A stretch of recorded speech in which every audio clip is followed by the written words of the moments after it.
Inside Story Uganda, real source of political updates.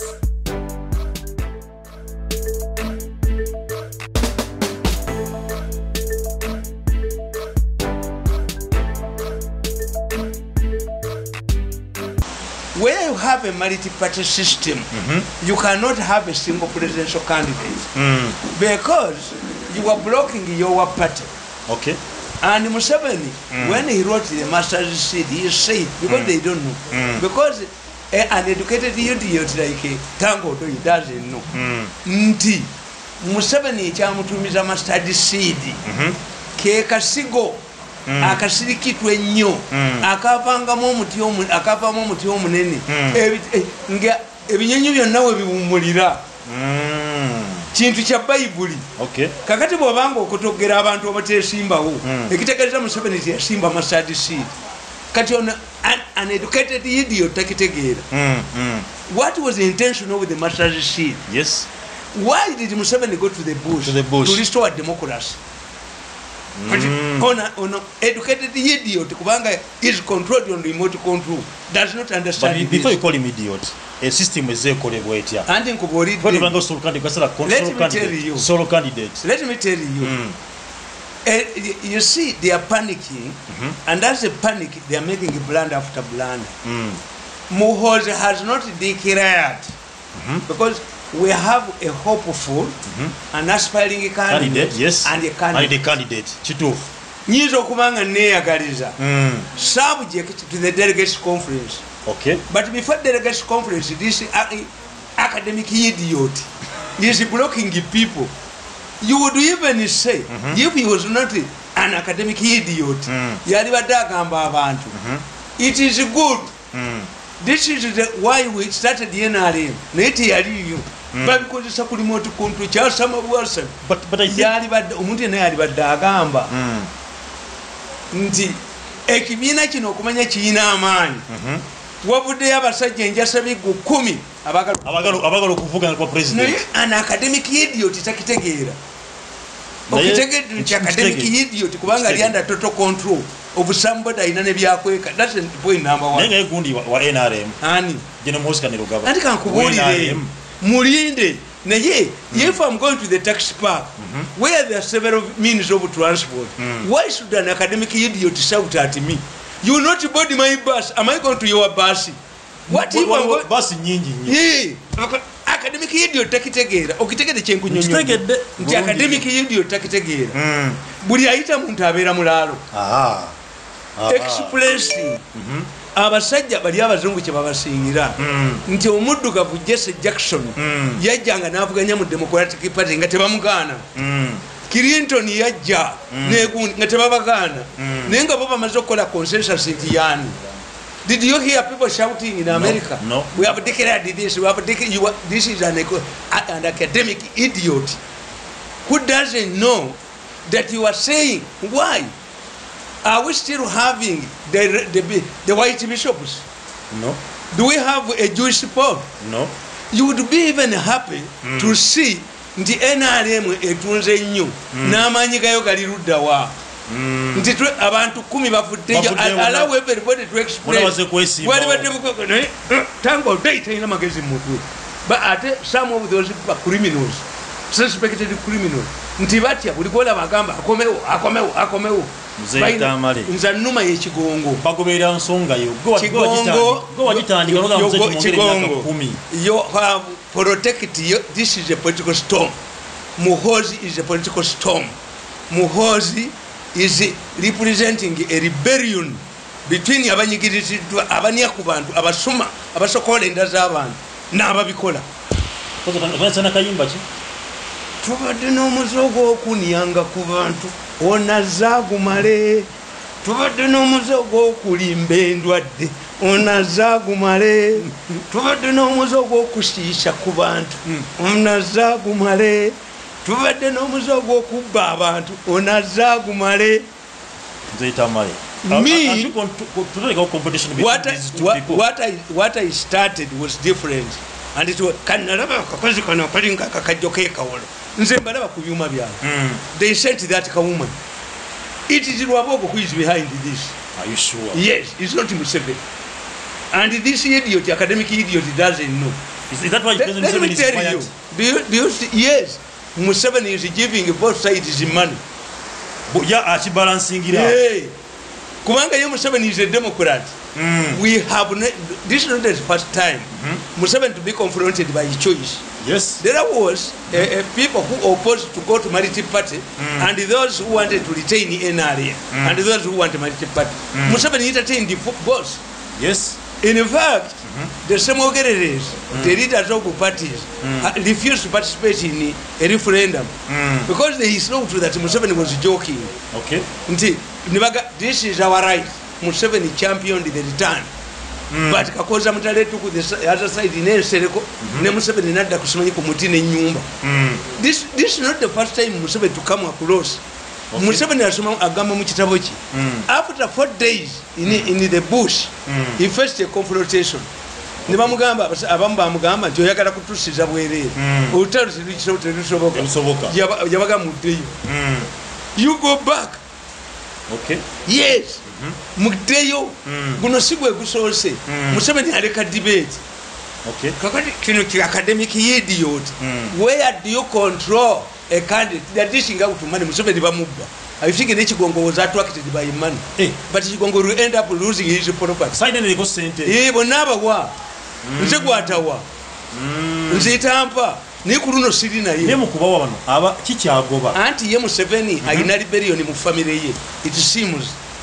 Jageza ko kwa proving. Ye mu family ye. Yaki balekedde. Kati Lwabogo ye kukumi. I have been having recording Lwabogo's meetings. Ngaga nti omusajja akadi the system is rotten imbikube. Kakati bwalabye mukozi yali alowooza mbu yajja kukola nga mukozi ali mu maje. Kati mukozi bwazze n'abalakako. Bino bi idiot si kino academic idiot ne kivaayo. Who has told you that because he's seeking your party card? Sibya ntana byogera. Chokandi muswati abalati bawasa. Shall we move Simo ngatajira kwena? And why is what you is campaigning for his father? Have you seen anywhere where Mukozi criticizes government policy? No. Bano be bamutya Lwabogo. Lwabogo be bagalo kitekawo. Mukozi is fighting his own father. Does it take the academic idiot like a Tango Doi to prevail over Mukozi? Does Museveni need resolution from these stupid paid up people to stop Mukozi? Don't they have a family mechanism? Are you saying that Museveni has Mukozi?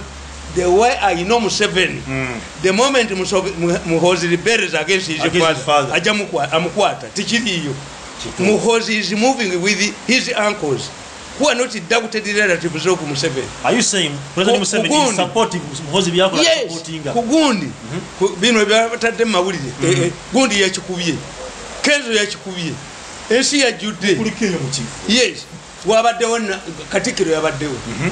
Namayanja ku security yabaddewo. Minister wa Kampala yabaddewo. Oyo no Lwabogo muyitirivu yamuteekamu yasoka nawa mwanyina muganda wo mulimu. Abeere mu Paris mani. Nze tewali kwe simanyi. Beti kama yaduka kunzi namuwo bwayigigi. Government yagicontrolling. This is a rebellion, pure rebellion against Lwabogo. Bamuduse ko bajja bali ne Dikenzo. Babaddewo. Era mwana nge nabayambye nnyo. Nakulebe ku kivulungo odigida. Nabayambye nnyo lwaki. Babadde badde obusajja bwa BBS eya Buganda abafere. Bataddeko ebifaananyi mbubalangako ebirango byabwe. Batwala Besigye, batwala Bobi Wine, batwala nabagaye mu bijjeko. Babijjeko. Tamuleta bugwako wano. Tamuleta bwa BBS bwa. Nga tebakitegeera bano. Nga tebakitegeera nabagaye muli basiru. Singa Museveni abeera ku mukolo ne bamuleetera bandi y'abantu be bakubira amagulu mu baraki baba mukolaki baba mukuba baba muvuma bwekiri. Why should you allow BBS okukulaga mbu agabuutikidde simanyi bikirabishi nga balaga batwala Besigye balaga ebikolobero bya gavumenti ku mukolo Mukozi kwagenda okubeera ku mukolo baminisita bamukuba bali nabagambe towa gasiya ya BBS tawa gasiya tulabijeeko tebalina kubiraga ebyo omukolo kankubole omukolo nga wali musajja mukafiiri nga lwe yakolikode mu biseera bye bwabeerera omukafiiri oli embizi kakati bwoba ova emakka bagiplaying evidiyo ng'oli embizi ngamba muhijja bakuplayingera lwali embizi ng'okyagirya bwakiplayinga abavuma gwe n'omukazi sayinza kukkiriza nti ku mbaga ya mujjawe bamupulayingira ebifaananyi bya mujjawe ng'embaga eriwo some women even ranawe some men ranawe mukazi we bamuwasa n'addukawo Raila Odinga lwe basoyalinga yali adduse ngataliwo mugwa yes ni mzee Tamale nalabye ku muwade ku mukolo Prime Minister nabana niko kubata agabira abantu ensimbi aranga agaba mabasa abantu bafenjere karamojja economy eri bubinyo nuse kuleve kwandi ndalika kuwa abantu handa simbi obo kitu nokolere gwanga kati sawa zino let me tell you the following day against commissioning amalwaliro money allocated zebyemba gamba ndikati mu budget muri mu 7 taina sente zange mu 7 ye ayagala mfukamire muko domiwe that's where we have deferred sawu kananga kona mu 7 neka twaya wudde mwaya wudde yes ndina muhozi washitadde kubanga muhozi kitegeeza nti I have a future na yono ye mukodomiwe bwe yanjoga nayagala nze nzirira njoge ngende njogere mbu obutambite buliyo yayitewo nanjavuwaza emyaka 10 mu 7 yatuwadde ki njagala je wangu bankubira essimu tirwaki wayakwanye ku kya mu 7 andage ebirungi 10 mu 7 byankoledde mu family yange nga nemmanga atambulya kagali kabalemu nange mubuli ebirungi byenkoledde mu 7 yansasulaji kunkajuka kujirikiti kwa basulembwa neye motoka mafuta lwabogo yagajjawo nago bannachobo butambi mbuyina nago bakadaka. So if I have seen a revolution against the influence of Luawo, I will support it. Me and Luawo cannot be on the same side. Kitegeza nti Museveni ajja kunjogera ddala. Chikyali kituuza. You even close to Nuupu. Abanupu nga bampa ticket yago nabona kutuukawo. I can even nga banupu tunegotiate bulungi ne bampa ticket yago. Bakukkiriza. Ani atayagala Mirundi. Nkoledde Museveni tasiimye family yangu omwana najibonyabonya nze nemulete emisango gye yazza Museveni bwe yali amuwakalugire amuwozese kalugire yamugambako babagambako nti nze nabawaayo naye omulenzi namumonyabonyanga Museveni alaba Museveni twawudde mukino twawudde era muzeeyi alangiridde ye ayawudde ne munywawe President Museveni ndina muhozi muhozi kandi give me a better life kaine rugaba so gawe tuweli muzeeyi tamija tudde ku nsonga kubanga era ne mukuno bankyali mu maka naye ate waliwo ngenda ku extreme onebera mu maka kati nombye ku mulamu wange naye ate waliwo nenja kugenda ku mulira obude mu kisenge ozze mu ddiiro waliwo ngenda okugenda obujozi bombwe banjozi ne bampitiriza obujozi bwa gundu obujozi bwa familia ya Museveni obujozi bwa kodumi bwa Museveni bumpitiriddeko ajja mwene mteke poche abeni yupi I'm telling you I'm 67 nabe kweganze ndi no genda banfuge banjokese bino ne kubera mpaka simu government. Hey, that is my be minister. I will never work in the ministry because siri dem government ya Museveni siri kidam namukole emyaka 14 yango bangambo yansula kujirikira yatde ku nsonga ya nabbanja amuferano ijja bitter man ngaggo bolto ina jofu that money is allocated for donation yes has she touched it on another money Museveni nampe ikyapa kyange nakijjawo yagenda mu investment authority nakijjawo lwabwogo nampa sente zange nwazijjawo nino mufukambi nze nakuleta emisango gyolimu namulabye ku byuma nga agamba mwenda ya musibu we can arrest this the day you arrest me you never have property here. That's when you realize that I'm with power.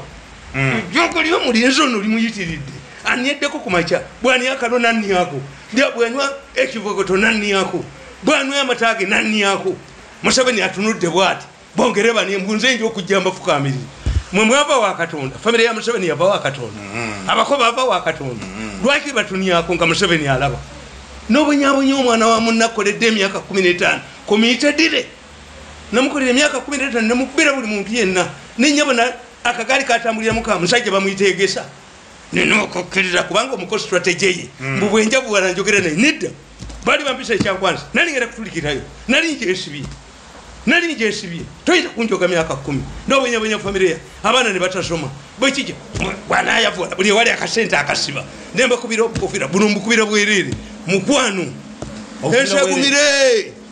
esegumire omuzira agumire ng'eyibale agumire ng'eyibale omuzira agumire ng'eyibale omuzira agumire ng'eyibale nziriramu kayimba ke kanyumidde akayimba obolire kasembuzi yaddungufu abasamizi wakulawo ezaala egifaanana enkulu bagirya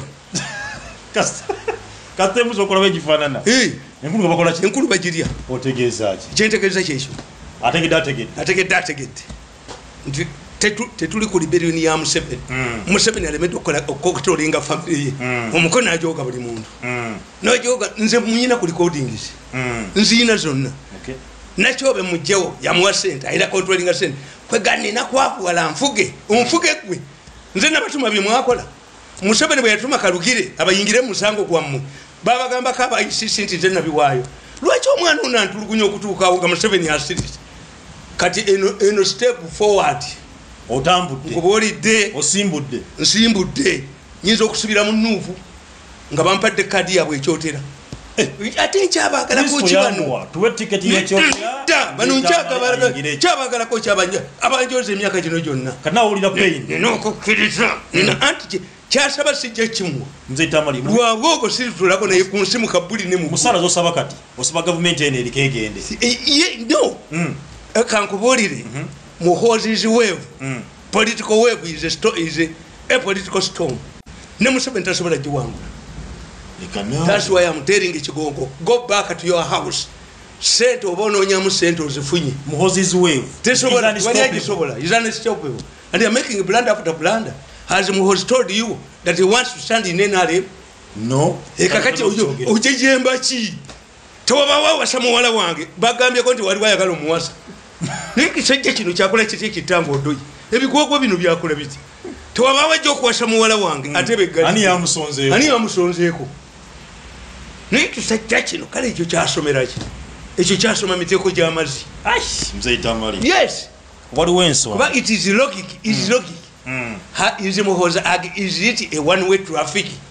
Is it a single party state? No. Ate ne beggalirayo kakati ne lwabwoko takyasobola kujja it is solo candidate tubakubireko mu nkolo kuba yabiddwa nakwako oba yekyayagala mzee yasigalewo anti tete omusango gwa ogani gubateeka Museveni yabulandalinga Museveni bamuweereza amanya 157 n'agakkiriza ICC mubawalizeeko Museveni bamusabye millions za $3 agabammi kakati bakitegedde nti omusango gubakwatiddeyo bino byonna bye banoonyamu sente kubba naye nze mbagaye nti abasajja bano tebakyalina logiki n'ogamba nti mu myezi ebiri ripooti egamba nti abalwadde b'Ebola bali abakafaatano mu babiri ate ab'akisidenti ekitegeeza obusina bulwadde ate ab'omusujja naye obusajja bwamuniso busiza mu nyuma nga pakiswogan zaine Ebola yatuse n'ejjinja anti kakati gwe mutemu kimanyi abaana baddanga abiri bano kyebakola kiriwo ekiti Muhozi weevu naye kakati obugwagwa bwabwe buli bwebuti naye abasajja basiru nakugaye nti obusiru obuli mu bantu bano bubeetakuza if there is Ebola why should Obokede organize embutu y'embutikizi wabaddewo enkola ey'okulimba abantu onazaabimale wabaddeyo enkola ey'okulimba endwadde onazaabimale wabaddeyo enkola ey'okujooga abantu onazaabimale wabaddeyo enkola ey'okuniyanga ku bantu onazaabimale wabaddeyo enkola ey'obujoozi onazaagimale omuntu anakakkanako omulenzi ono anakakkanya ku bujoozi omanyi kukyalo kubeerako baasi emu empya ne walabikayo wakosita enkadde kondakita taddamu kuvuma bantu kondakita taddamu kufuma bantu owa baasi lumamye taddamu kuvuma bantu ate bayingira mu ndala ekikadde bakirinda nakyo kituuka ejjoogo lino eribaddewo nga bamanyi tetusobola kgenda wa Bobi Wine tufunye omuzira tuyina omuzira tuyina abayina obujoozi tuyina omuzira tuyina bayina sente tuyina omuzira kati nsula nebase banakoma tujoga they ruvalious Museveni will start valuing people because they once you say crack in your house but in my opinion I know Museveni once his sons is supporting his son. Supporting mutabani we. Gwaloza kankubulire. Yebwitije mukozi rebellion. Would his uncles be accompanying him? No. Eyabaddewo yabaddaani. Nena ngekintu ekyo kyewo. Ask Museveni yasikira kitaabu. Can they defy him as the head of the family? No. Which means he's in support whatever they are doing. Yes. What he has done is to give the rest of the Chikongo's money to lure them into the other side. Chikongo comes up. I hear noise. I'm getting it. You will get with your knickers. Tell your kakala. Even in Anita.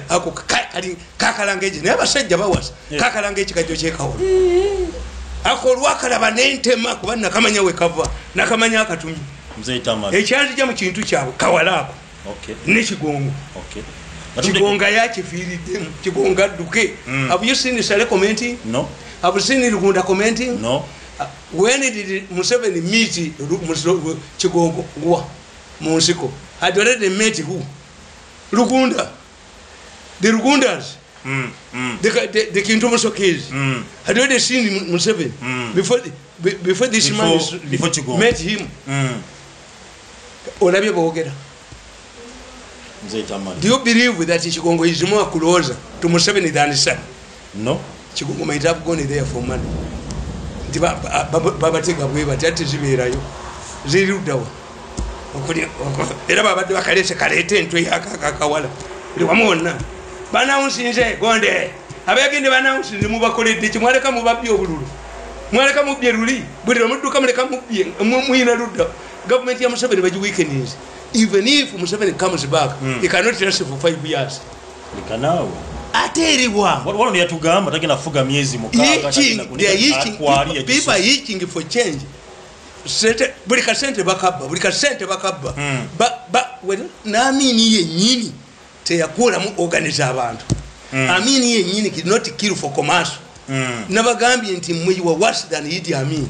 Idi Amin teyagobanga teyatanga bamuwagira. Idi nobody UPC teyakolanga bamuwagira. Era kakati chovola olwa sente ne timu ya mukozi nayo yasasise yetemiemu yabagasumba nekali nabalwanira Allah balwanira Yesu bomwe nabatabuliki na kimwe namukiza twali akiza mu Yesu bano administration yabwe eriemu ti ekintu kya mukozi kiri controlled by the family members kakati nti bobe alonze naye era tebadduka ku mukozi umanya abantu bano bonna except me yo mulenzi yagamba every money can solve everything. Every person has a weakness. No, me dignity mukubirwa dignity myaka 10 dignity yagezako kunjoka dignity buli anagezako kunjoka dignity toyita kunjoka twali wanga temunajja tulibera wanga mugenzi nimulike kujoka bana baba namu Tamale waliwo omukulu kiriwa kironeka Anthony Jane yabadde mu Geneva Citizen ngayogera ku nsonga bamuse ku nsonga za tombuli ekiwanuka tombuli oyo namufisa yagambe toyogera ku kiwanuka gaite yogera ku kiwanuka nsonga tujiveke kiwanuka namufisa gende kalugire bajoga bantu olaba kalugire yero ya wamengo babbe hamuta ekiki kalugire yero ya wamengo abasajja b'emengo bago wagwala nabo bagenda nacho kalugire yero ya wati agesi kigundu kabaka amusajja wabidde kabaka no abemengo be bagenda mu court ne bagamba tukuwabidde mu court kalugire yakati yero ya wakabaka naye mutebi oyo nonyo obwa kabaka mutebi kitabo okumulembe gwa mutebi kobokeza amasiro base kabaka dibakubirwa iguli munga kumulembe gwano yali abenzi kumulembe gwano kwe kuli kabaka apana nobu atajjanjabwa kumulembe gwano ala tuwadde bikolobero mu kumulembe gwa mutebi amuteri ngiyo obwa kabaka bugenda agenze nabwo obwa kabaka agenze nabwo kimajino abaga how can you say nti kalugire awaba na wabira kigundu muganda ni gasama abaganda byataka bikubira mu lumbe nambikubira mu lumbe bizingira mu nsisa abasajja abaganda abakanga bikubana amakanzu gabwa to kanzu tadduka etakaliye jikalyani bali kuzasere na musajja wa Serena omuyindi yikaze kinana mwezi mutano ekisajja ekyasanyinga ku byabo kino bakiyitani kina district years biri ekyo betika myata kigoba kyekiri ewakiso kiri ne Rweru kikakasa yes nekisajja gwoge Kalugire yayina ennyonyi ndego wano kuzika wamwe tempoke yavu bajja bikubira wano nebirekana awalibidde kabaka bamuwabira danga kutta omukazi bamuwabira dda Mutesa bamuwabira dda emirundi ngena kabaka tawabirwa kabaka inendera 10 kabaka ina fimbo bbiri kabaka wabirwa wanyaga ebintu byabantu wanyaga ku bakazi alabe bambe bakati kubolidde nti these people they operate on misinformation kigundu awabi kigundu si yawa bamugamba tukwabidde Kalugire yakwabira Mengo gasajja mwe muswadde nnyo negeetaga okubera mulumbe nomukali tanka ganya omuyiga agala nnyo okulya muzindikako kimu ekiri mu nsiisa nemukikubamenya nemukigala nemukikolerezaako bitunze Obuganda bino wemala kusasana muganda wabidde kabaka mumukozeseza okimanyi abaganda bano nedda omwana yayonoonya ensi omwana mayeka yayonoonya ensi mutatana Obuganda abaganda mwennyini ate bwebuli sobola kubiwagira sobola ne bwange nga nafudde tebabyalumbe kabaka wabinasupporting ate mwogera kiwa hypocrites mbukigoto tajja kuwaaba bye byamuyise nti jangu tukuwabidde ojje Kalugire bannange kambabuulire nyamwe honest man Kalugire abo baali badde mu bintu binene real estate ne mujogina nga besiriranga aba Kalugire tebali tachi n'abantu balwabwo abo tebali tachi n'abantu mu kwezi wewe etandise bangaji kusereza ligenda mukka ensi yabakowa learn it from me ensi yabakyawa mu family ya Museveni omuntu asobola okufuna obugwayizi bw'abantu muhozi temuli mulala n'abakonti nabo bafuge era kambabuulire kasitola bomukulembeze nga abaana be bafumbiddwa kitegeera agenda kugwa Saddam Hussein abakoya sala basale basale bali bamudduseeko badduse ne bawalabe n'abasente n'abasala ewali gundi Tolobert irabako Sergeant Dona jana bakubana abajjawo namwe babadde bajjawo ngabye Siranga ono omwana yabayanga bagenda ne balowooza bayina abantu yini Museveni family who are support apart from Muhozi who are support mutubulire ne Muhozi naita ina support mutubulire omubyakire watali abaganda bakanti omubyakire watali so afazali ko ajozani Muhozi tali mukutta abantu Muhozi tani abantu kwa settled house Muhozi sola kujoga mukumutusa ngono bwantusiriza neno ko credit njoga nali ntulika abantu bano betaaga okutegeeza nabo bazalibwa bakazinga banganya kwogera ku nsonga ya Geneva naye badde mu ensonga I cannot discuss Chiwanuka. That's rubbish. That's trash. Ebyayogedde buli babwerere zibimanyi na bishop when I see Chiwanuka irana Chiwanuka yagamba judgment ey'omulamuzi naga nti nfuka yesi judge Trump ya Chiwanuka era kyo bola nti Muhozi bwe yagamba nti Chiwanuka yache ntule nabo nagano genda situla na Chiwanuka na Kalugire situla nabo tewali kitacha n'abamini baaliwo nabano we bali ne kasitola b'omuntu abamemba ba first family nga bayingidde mu buli wamu wonna baba bagenda kyanda ndo omukenya agenda nga tali kuba bonna obusuma obujozi bwabwe bunukawo ensi newunukirwa obujozi buli wamu ne bagisukiramu Muhozi is their savior and even if Muhozi does not give him a coin I'm not making a rose even Museveni does not give him a coin yes I'm not making a rose okubera nga tofuna ne wachiri obera ikakolera Muhozi wali bawe change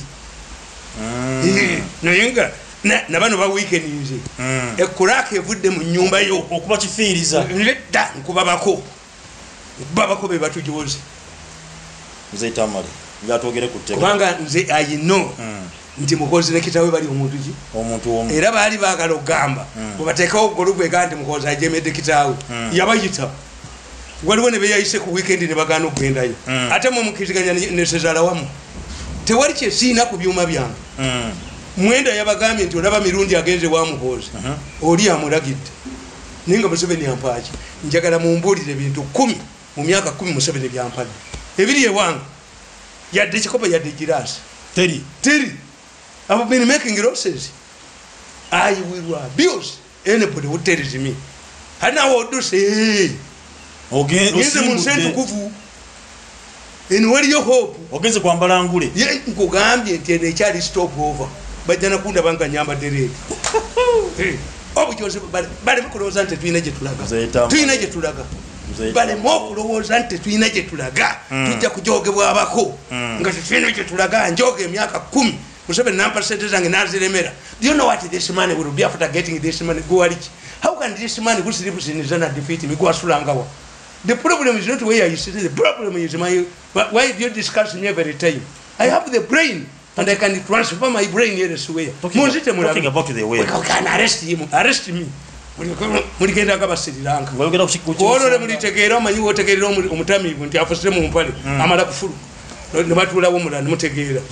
Namutegeera nti petro wadde tubakwatirira. Amala kola ki? Omutamivu okutegeera nti afuse mu ntebe amala kufuluma n'avaawo. Agituddemu n'aga nti ndabyemu omusolo. Kwogedde ku nsonga y'obutamivu. Mmwe uliriza muzeeyi Tamale. Tubakwatiridde emyaka gino gyonna ne tuboogerera. Tebavaayo bekwese mu Serena kunywa wayini. Kakati kazabika emipiira tangu odu yayimirire ennyimirire abantu bamwe abo ne bamugamba baleekaana bayimirire kikonga ayimirire ennyimirire ekikonga ayimirire nange nnyimirire tukubeerale tulabe. Oyogedde ku nsonga ya wave eya Muhoozi wave. This is a political storm that will strip everybody standing in Secretary General wa NRM yavudde n'agamba nti mulekera okukola ale campaigns muziveeko zima mulimisa government okuteka poison yo mu oyo mujinga nnyo. That one is also an idiot. Why do you stop your daughter from moving with the bad boys when she has already conceived? Tumukubira yasoma nnyo banireba mwabo mubatunuli tadongo onani kintu kyakalo kintu kyaki kino ekintu ekikwata obwonga ajoni waliwo nowa ajoni ayogera kintu kyakalo kintu kyaki kino. How can you stop who is engaged in a campaign? Ate baliwa Muhoozi is developing talents of musicians. We are seeing Muhoozi moving around. So many presidents na bamugamba akomeo. Abajinga bebawadde sente who are panicking paid by Rwabo. Bulijjo mugamba Museveni akoye. Twalonda 2 mugumu. Kati 2 muzze mu campaign. Tunabira mu campaign because government eri protect the policies zayo. Muhoozi will defeat you. Why? Muhoozi is clean. That's one. 2, Muhoozi has showed you. You thought he will not get out of the army. He's on his way out. Katono we kati abanyenyeza kuba mwensi abatamwa nnyo. Neddu nona aveeyo tadda mu seminars. Akubeerale nga bwe yagambye kuba mwankole. Ate no kuba yaki yakuwagira Museveni. Abantu bategere nti gwokirimu. Temutya Museveni kambabuulire. The best way is not to shout, to use academic idiots. The best way would be to put these people Muhoozi have defeated to make an agreement with him. Bagende bamwetondere bamujoze nnyo nga nange bwe banjoga buli gwe bajoga yenna bayinako obusungu. Njagala mbabuuze Museveni aveeko olwaleero olaba minisita bajoga n'abadde sipiika n'omufuula minisita Lugunda abadde secretary general n'omufuula minisita of state. You think they are happy? Bali happy nga balya nageza vako leero olaba abazina amazina adde ku nako lugo nimbaga nti amaje gampa olaba ekibeera mu kibuga olaba abazina amazina olaba abazina muzeeyi Tamale people tubale tusaba dealing with the anger mbali musoko mulekera ale campaigns anger omuleza njoze nga musezaala walaba yasoka ku nga nabumyinazala nzaba yambye nemba buli nti nebo bagenda kujikwata batambalinge n'akakademi atwala 5 billion wakasasula mmeka watwala 5 billion naye wakasasula mmeka ate ku nsi mu kabodi ne mu ggulu siryogerako naye alitegula wafu waliwo family zirimu obujoze zeetaaga nozikangapula tezikakulooza teto fe tuli basiru nja kujja nga nzina kuba baga banjoze bankubye mu mawulire banjoze nzije wa Museveni nga nzina mwekayirye neetonde wiwa nga mbetondera kungi namwe olw'omwirutuusi baba namweza mwina kubazibalanga za kisiibo abakenda kwezabwe bazibalanga za kisiibo anti osobola kuwangula omwana wewaka oyalowooza kankubuli fe mu bukatuliki oyinza okusuubira nti walibeerayo omusista bishop How do you think that you can succeed your father-in-law? Ekisoboka. Nga ino omwana we. Mzee Tamale. Ale campaigns nga muzikola. Muziriwa. Muli mu kutambula. Nejo bade mu festival era muli mu campaign. No, Muhozi is different. Muhozi omanya obujozi bwabwe bakola bakujogove ku mpebo bakujogove nze nabalema naye abalemi waliwo n'abalala bali mu government abagenda okujoininga jema eno jema. This is a rebellion against Abako. Museveni Abako bamufuga. We are seeing a situation where Mukuru control this country. Tetuyinza ngati bali very arrogant. This is the rebellion. I've never talked to Muhozi. But the moment I realized akalinga kakajoka erugazi kanonga mwekali nentegeera akatuma nekibuukamu. Do you know why people like you so much? Why? You're pro people. We're outside here, but we can say. It's not the moment we can campaigns. I want to know Tambula. What do you need to make an atambula? Principle in Atambula. Principle. Yeah. Chagulani. Ani amugani. Kakubuli ati Chagulani bamutya nnyo. Mwenda bwe yabadde abasibula abagamye tuli mu kiseera kizibu. Chagulani bamutya nnyo Abamerika bamuwambi. Batya Chagulani. Omukate Kyagulanyi omukate Kyagulanyi obulaba nga ataddemu sente nyingi empapula z'amawulire n'azigana agaziganya kwogera ku Kyagulanyi cosmetics help beautiful ladies even money can abaziridde kulo kati boogera biki are those good resolutions banning they are binding to your political party no academic idiot I just said academic idiot teyakole makerete tukimanyi. And you will see as we progress, most of the people who want Museveni to remain are criminals or are criminals. Either they want to protect their wealth or they are feared Muhozi or they fear change. I don't want to see what President Museveni and Yoko Uyonga wamutuziza n'omubuuza eby'amakereza addukana mu mpale. Their immunity is President Museveni. Yes. But Nyerere decided. Nyerere bamugamba. Omusajja yimira Nyerere yakwata mukwano gwe namufuula omuguwe eddalu namutwala mu Dar es Salaam. Nyerere vaako Nyerere abantu bakkoye Nyerere abantu bakkoye Nyerere naga nti ngenda sebo togenda sebo munaffe togenda Nyerere nabagamba you are not honest people omulalo olinga mugenda ne mulaba anvuma buli lunaku Nyerere nakola ne statement ey'okubiri n'agamba one who die will die Nyerere one who die will be more let me go now so that I oversee you. Nyerere nagenda. Didn't Tanzania move? Yatambulira. Yes. Me nabaga nti njagala ebintu bisatu ku Museveni. Kukyusa tamu limits zikomewo. Ategere nti ayina emyaka 10. Naye ayinza obutajimalawo. His assignment ali considering family ye emuswaza kati. Kubaka kati ye mukozi w'abasingidde. There is no other family member who can join the campaign. The campaign. Bala bino dalo obujozo obunuka. Oyo bamubana dduka. Kakati mukozi yaba ina kapa hand. Ekyokubi there is no need now for reconciliation. Let Museveni allow one faction to defeat the other. Ye Museveni akolanga omukazi omusajja omuganda. Bonna bakwata omusajja omuganda bonna bakwata ku bisambi nedda. Let Museveni allow these two factions in his family has failed to control. Emwe kubijine waayo.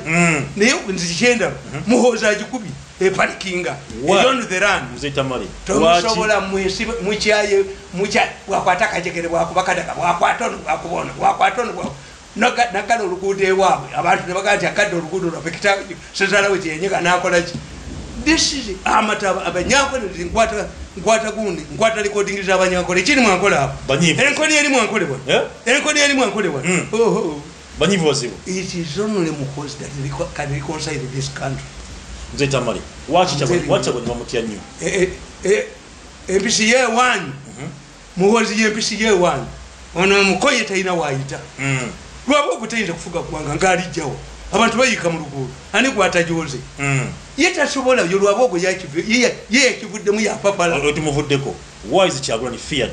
Anti Kyagulanyi alina Abamerika let me tell you mu mawanga ga Africa agasinga obungi si gwosalawo ddi lwogenda America yesalawo lwogenda.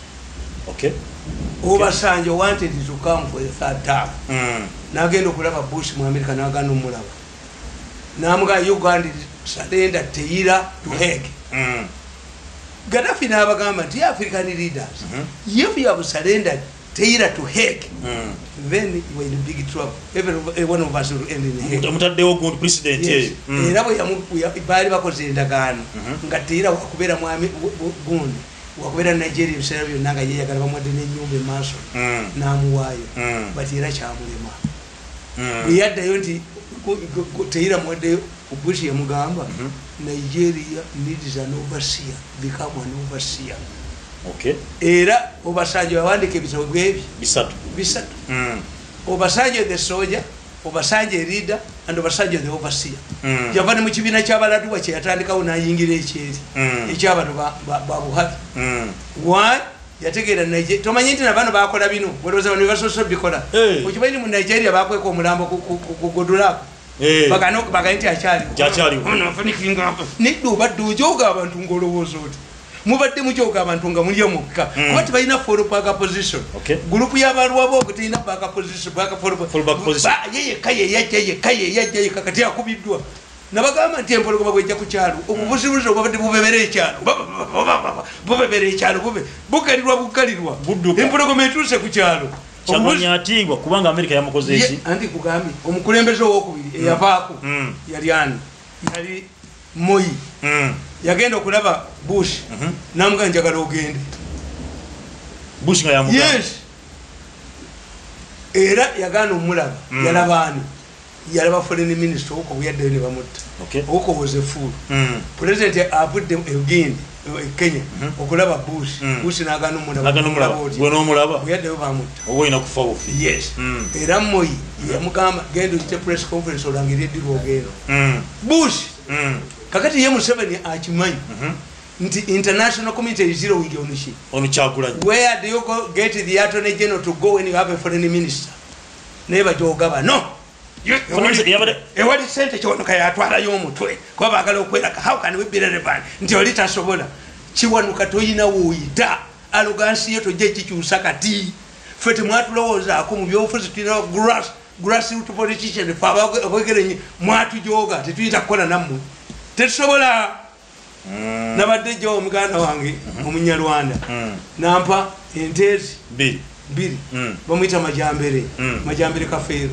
yatumye n'omwana Tamale Mirundi yes kakati eyo nayo vooti y'abanyarwanda ani agiina muhozi yagiina nabaga nti 40% vooti y'abanyarwanda nayo 40% of the population in Uganda abanyarwanda 40% yes era ekyayamba Bobi Wine okuwangula mu Buganda Kagame kugala border kati kagisumulule Polobe waduka amagezi go kagaliaka la irola kanembaro Tamale don't be arrogant Tamale if that is the apologize to Mukozi nakuru mujoze mutukompensating toli ejja kwogera namwe nga tutandise babali na kungaza kisibo njala kwa ukanako nayo bogamba nti ekyawanguza Bobi Wine mu Buganda oli kugala border why is that abaka ba Buganda batudde abaka aba ina ba Buganda batudde nga banonya solutions wachi batinze batya Buganda wachi batula bagule buguzi border ati nkubuli abanyarwanda bali wanukati wachi batula yogera constituency zirimu abanyarwanda batukubulira yizogere go era ekyakubya Ameria kyambadde mu kalulu ngojeko wevuya nupu yejja ku mukazi gwe bayita bukyana awo abanyarwanda maokota omunyarwanda ali maokota wano tugende buddu wano mutuluza amanyi gayina omanyi nti bayingira nnyo mu Kereziya abatuusi bayingira mu Kereziya muganda wange abakatuliki bafaza abakatuliki 40% banyarwanda otugamba nti agala okuba yakulembera eggwanga naye okubanga ali niye abanyarwanda ng'oli wamu nabo anti ficha y'abanyarwanda eri wano kakati ono munna this is the promised land ate government bajeje bawambako abanyarwanda Zimbabwe banonga boogera they want to create chaos chikafu mujagenda nga Sri Lanka nembabuli you say for me I'm a realist and I'm a risk taker politics is for risk takers tell me muntu kwe bali bajonzere bamujoga nagana okuddayo without the suffering my family has gone through I cannot accept Museveni's job nibo mpubo minister sibukola kubanga nkimanyi ti obujozo buli mu government eno buyitiriwe nja kuba omuntu enyondo omutwe sijja kukola na bakodomi be wakati bakodomi be bayina upper hand Names Tamale tukirizo waliwa akakundi akajoga abantu balabayo abantu bonna bakulu mukaba twabe muze nadduli bakute family abantu 10 omane bata balumbe muze balumbe mukulu ono owange omwana bamukuba mukazi wange bali bamuse nze bali bampadde nga nkolagana namwe ntya balumbe mukulu family yitidde obujozi. How do you expect me to work with you? We akubye omwana wange n'omujjamu amanyu nga nkulaba ku byuma mumukube mukange ne mugulaba abantu batemule mukazi wange nemba wonya nyaba atambulye mukagali kalabala ekesa ke yamugulira mulinye wange nga mubirayo Museveni bagenze wakoza mutale nga training abayekera mukakoza mutale mpako takali dibabadde baga soka yabataka. Yes, the only thing I support bana bagenze okwata abe wanaduli one nti bwe munayiga okubogolera abenaali mu munyembe banaziikawa babadde balina bakkangamu security yabadde ino bakanga emundu yabadde we y'amajambere gavumenti yategedde nti bagenda gigobanga mu kuziika abanupu bawambe ki efuuka engalaale kabadde kukanga. That is a strategy. Nti tuna lale zigenda okuzika kugenda kubeera ki kati buli wenaale mwana anaafiirwa anaafanga nga babagoba emisinde nabawandikira akatabo kange how to win a scientific election ne bakakwata tebakawa Museveni bajjamu ekintu kimu yellow bicycles nalimbaga nti temukubalaale nti mukwate emotoka za takisi zonna naye nga ebibiina babibadda tota bagijjawo muteekeko ebifaananyi bya Museveni nga motoka zonna muzisasula omwezi mulamba gyayita yonna mubamukoze eki atakawasaine posti nalya sente mbunze nze kakiko bawamba idiya zange nze nkole nammwe nze nyinza okukola nammwe mmwe ng'emyaka 10 nuka bujozi navayo namazi nava mu state house nga nuka mazi ga bujozi nga nkomawo mbakolere sine kinavayo nakyo. Family I regulate the diamond Museveni. I think nasanga mbwa nga ngenderwa kitula omuganda ganti wasanga mbwa nesanga y'omukantu lugunyizo kama singa mukama akugamba kubanga ayina president ambition is ye yantegererawo ti oyo musajja talinkole neka mubawunye oba mulete kusaidia tikisok nze Mirundi kubanga ambagamba ti if a woman is raped by a man and that man tells her when you report the matter I will kill you then the man has become your husband. Whenever he wants to rape you, he will do it. Report and kill you. Gana jabakututte. Jema. Togenda kujirikete kwa bakusulanga mbwa. Genda kuba matafali ewamu. Ndete bakuddamu kujoga. Olowooza baliddamu okunjoga. Baliddamu abo okunjoga. That's reasoning to arrest me. Arrest me with Museveni's brothers. Hantu we tubeera. Mubeera. Tulabe ko bwadduka. Kiba kye Sri Lanka. If you are smelling, you don't know that you were stinking. When you have akamwa akabya akawunya totegeera tomanya takalina kibaraka yonna balaba abasente abaza okwasa muba wa sente meka zibanya omwega kwolo bye mubononedde bwe muteka wendwadde zitaliyo nakati babadde bagala kugala kibuga bagala ekibuga babafunde mu sente bakole kino tebagenda kugala kibuga lwaki abana bazza ku masomo ati batidde ati nkubuli ekibawemula as you put strict measures at schools then embuti kizi ogamba ku kyalo kuzeeko empoleko mutwala kusiba mbuzi Museveni yagamba nti enyumba ekutte omuliro nti munjalire neebake balonze minisita asinga obusiru mu nsi yabadde wa Uganda balonze minisita asinga okwogera ebyobusiru mu nsi balonze wa Uganda minisita asinga okwogera ebyobusiru akola ku byandwadde kubanga mutegede tumuleke. These are contradictions. I defeat you because of logic. Nobody, when you see me going towards the herd of cows, don't shout at me. I'm not selling my cows. Am I a buyer of cows? No. Have you seen me with a roller? No. At least suspect me as a thief. When I'm approaching the taxi park, why do you shout at me? Don't body the bus. You'll not be allowed to body the bus. When the buses are very many. Yes. I can avoid your ones. But this is Chinese to Tango Doi. Tango Doi cannot reason to that level. Shouting everywhere. Now again, are you saying Museveni will not be subjected to a general election? wano mbabazi yabalimba tibuli kyalo mutaddeko abantu asatu bakabiranga mu box ngamwina mu bubiri messages basubiramu messages zabuli aya no ne badduka ne bakwata ebyasibya ne bakwata buno radio gwa nabegindi bakiriza ngabo kitegera tebikwata ku muhoozi agenda okwogereza tagenda nga yeyambudde jalaga balabe batule singa tugenda tweyambudde nabegindi baganye aje mugamba nabegindi baganye mwafuna yo bulumika omubaka we nali muyakikirayo nolabe nganga nolabe mputa mutubu okitegedde ekyo kitegedde bulungi je batuwoganira mbwabe nali mubaganye bakiriza mu 7 tebafuna yo bululu n'omubaka aliyo wanu kakati yabafuga sekagale wanuko kayogere nti eyo balimba tebayinayo bantu nolabe kisajja kigachi professor these are economic war professors inflated titles Tamale. I don't have a PhD, but at times I feel I don't want it. Okay. I think the higher you go, the more skill you get, because I've never been impressed by a Ugandan professor. Much of the talk is rubbish. The higher you learn. Yeah, I think the higher you go, the stupid you become.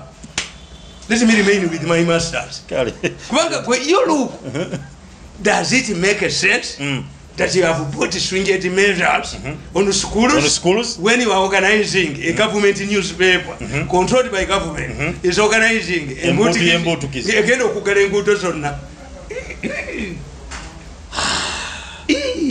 Mzee Tamale nga tumaliriza njatwogere ku nsonga ya Minister Saro Pendi tubaddewo n'okulimba the alcohol control bill ebyo naawe ekyali kunywa kabbiya sadi zinawera mukaaga tubaddewo n'okunyanga ku bantu ekyali kusula mu mabbaala tubaddewo n'okusiisa ku bantu onazza bimale tubaddewo n'okulimba endwadde onazza bimale ate tumwagaza ebintu bingi abantu bagala balabe ku mulambo gw'omusuma olaba omubbi bwadduka ate yabba agenda kubasuuza nakugamba nti bajja kulaba ebizimbe mu Kampala ye omuzimbo yanani siyangu olaba abakazi abanyaza abadduka nga obubina ebiteeteeyi byetise ng'emikira gy'ente egidduka oluyiira omubbi ate banaddukira we Rwanda waggale bubwe Rwanda bwe banayitirawa ate nange nina be nasiba ekibawabowa mu busamize tuyita ekibawabowa todduka n'omukazi musibira mu nnyumba nekwata omuliro n'alemeramu mukusire n'atafuluma waliwo abatajja kufuluma Kampala ne musokola abantu abaana 15,000 ogwo omusango gwe gwabafiiriza Museveni yabaleka ne bakomiti muhozi yabatunulya bwati ne bakola ate najoga buli mumunde Cesar we namuwa government nago creating enemies has stepped on many toys here Wabogo has stepped on many toys nafuna ba disciples be ne bampamira mu UCC program zange nazijjako I'm a disciple of Olsumhozi. Wabogo has disciples. I'm also a disciple of Muhozi. Atenze buli ronda bamukintu minzani yewanika. Esituka, yes to say that. Minzani ya Muhozi, yes to say.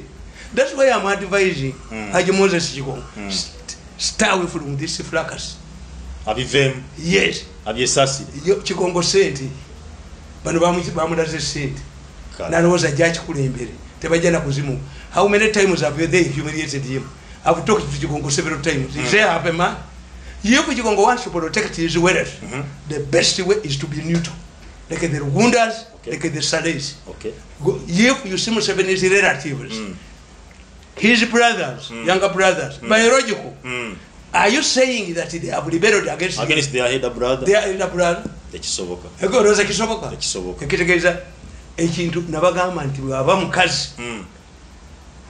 Ng'obusika bwa Museveni mukazi asula wa Muhozi ate yatandise n'okuwandula amalusu n'emmandula yekijjako dda kati otwala biswazi mbadde nkusaba ndakikotisera muno obutaano twogere ku bbiru ya Salopendi eyokuntrolinga omwenge eyo bbiru Namboozi yabireeta dda you see fools in psychology they tell you a fool is somebody who does the same thing again expecting different results. Numbers, how did Numbers differ with Kasiband? Tiamganti, you won't get about this Sawazamwing. Smanyovera, you are stupid. Omnafia Mini and Gumbi. Ugandans are not working because they are drinking. And in fact, Zambia drinks more beer than us. Than Uganda. Drinking means that you have the money. mubabyeko emirimu gyammwe nabagamba nti fe abasoma psychology tukugamba when you see in your country the entertainment industry booming your people are going through hardships the comedian abantu besindise okuyingira fe batukoleddewo ba VIP bane mwana oli anjagala omwana anjagala kakati ntekankubuulire ku ttebo yange kwabaddeko nti reserved for Mirundi nga kuliko omuzinga gwa busiki kuliko wine ne muliseeko kubanga nze I have all the tribes of beer in my house omwenge tegwonoona mugagga no abanywa omwenge agubonoona bambye ebizibu bye mbataddemu nti okwebaka balina kunywanjaga okwebaka emirimu gyabwe gyonna mugibabyeko mubabyeko emirimu ekikulu si kyatteeka abakutereza mbeera y'abantu yes embeera y'abantu ate abantu abamu bo tebamanyi mwenge gwe banywa buli mwenge guliko alcoholic content waliwo mu Bwarabu eriyo omwenge ogutaliimu alcohol yes kuba abawala bwe baali banywa omwenge era bwogenda ku kisawe kyegindi kye Dubai kuliko balanti yaliwo 1,200 naye omwenge mwayasa mwasi kati nkusobola nyiriri nakukkabokka wansi omwenge nemuguwera omugamba guli mu ggulu ensi yonna enywa omwenge gende bugenda osange essaawa zino ebivubuka binywa mwenge yes batandise dda drink responsibly bagamba okuvuga endima bwe navayo nembaga nti bano batwala organize ofika salama yalagawo okutta abantu muisani Uganda kawavaawo nakuba ono kazimba nemuga nti gwe olutalo lwolimu ekkumi tojja dusobola balwanira organize z'abantu walaba kazimba alinnyayo oli bamwijjako mawulire kuba amawulire gaabo I'm going to start a newspaper. So the issue is not. I'm going to start a radio station and a TV station, powerful ones. Olutalo luno obatu lufiira mu tulufiiremu. Luno olutalo lwakugana bakooto kuwamba ggwanga lino. Nze in my opinion, the way you look at Museveni, Museveni is a hostage. Yawambi wadda.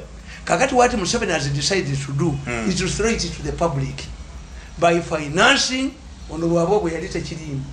Ngaloza nti ejjo kikwatako kati mukoza zina amulaga amaanyi ow'amaanyi takeera yeze mu kooti y'abantu Museveni akifudde referendum but it's embarrassing to him ate Katonda n'atuyamba lwabwogo yeggaliddeyo kasawagira kino nga yayagala mbu mukoza ajja kulabikanga alwanyisa kitaawe nti bamu n'agamba nti simanyi tango an academic idiot. You Tango Doi wait candidates to screen candidates in the delegates conference. You have no powers to control other people. At work ganira. Gananga gobagalidde mu kabini. Zaitamani gatusiba mbone demo tusibule nakayimba kakawedda koyimba. Kayimba. Tubadde n'omuzogo okunyanga ku bantu. Ogwo nagwagumale. Tubadde n'omuzogo okujooga abantu onazaagumale tubadde n'omuzogo okujoganga onazaagumale tubadde n'omuzogo ogw'okusokola enda ogwo nagwagumale tubadde n'omuzogo okulimba endwadde ogwo nagwagumale ono abasuma kandabula abasuma abasokozi benda